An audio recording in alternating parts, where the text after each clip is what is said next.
사도신경으로 신앙 고백하시겠습니다.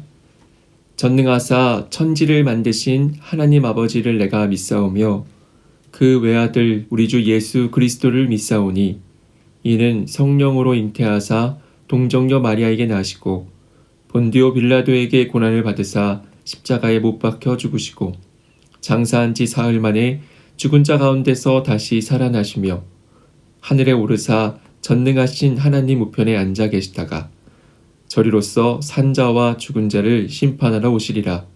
성령을 믿사오며 거룩한 공회와 성도가 서로 교통하는 것과 죄를 사하여 주시는 것과 몸이 다시 사는 것과 영원히 사는 것을 믿사옵나이다. 아멘.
(2월 8일) 월요일.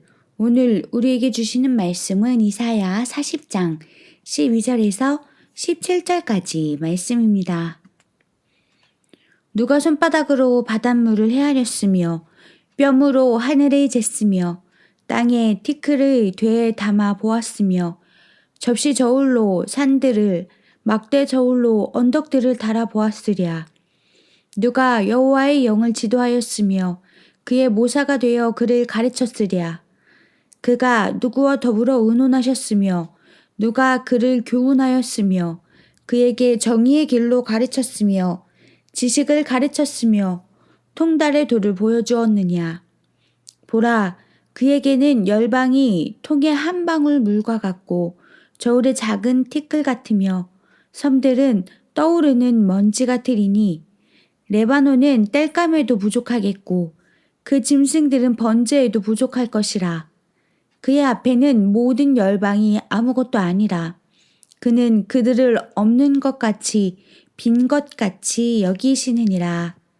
아멘. 미켈란젤로의 작품 천지창조 중 아담의 창조라는 그림이 있습니다. 미켈란젤로는 하나님이 인간을 창조하실 때 흙으로 형상을 빚으시고 코에 생기를 불어넣는 장면을 손을 내미는 장면으로 바꾸어 그렸습니다. 손가락이 닿는 순간 아담이라는 존재가 탄생하게 될 것을 암시하는 표현입니다. 이처럼 하나님의 손에 닿는 순간 흙으로 만들어진 미천한 피조물이 하나의 인간으로 탄생하게 되는 것입니다. 우리는 하나님의 손에 닿지 않는다면 아무것도 할 수 없는 존재입니다.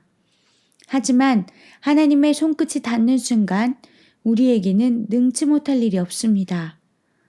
오늘의 본문이기도 한 이사야서에는 타락한 이스라엘 백성에 대한 하나님의 경고 메시지와 장차 이루어질 회복의 메시지가 동시에 담겨 있습니다. 우리는 고통 없는 세상, 어려움이 없는 희망의 삶을 기대하지만 하나님께서는 이사야를 통해 아픔이 찾아와도 희망을 갖고 하나님만을 바라보라는 메시지를 주셨습니다. 그에게는 문 나라가 고작해야 두레박에서 떨어지는 한 방울 물이나 저울 위의 티끌 같을 뿐입니다. 섬들도 먼지를 들어올리듯 가볍게 들어올리신다. 이스라엘 백성은 바벨론에서의 오랜 포로 생활로 몸과 마음이 많이 지쳐 있었습니다. 단 하나의 희망조차 없던 그들에게 이사야 선지자는 하나님의 약속을 전합니다. 세상의 모든 것을 창조하신 하나님, 무엇과도 비교할 수 없는 하나님께서 함께 하실 것이라는 희망입니다. 하나님의 손이 고통받고 신음하고 있는 우리와 함께 계시니 그 손을 붙잡으라는 것입니다. 오늘 이사야 선지자가 이스라엘 백성에게 선포한 희망의 메시지는 우리에게도 동일하게 적용되는 말씀입니다.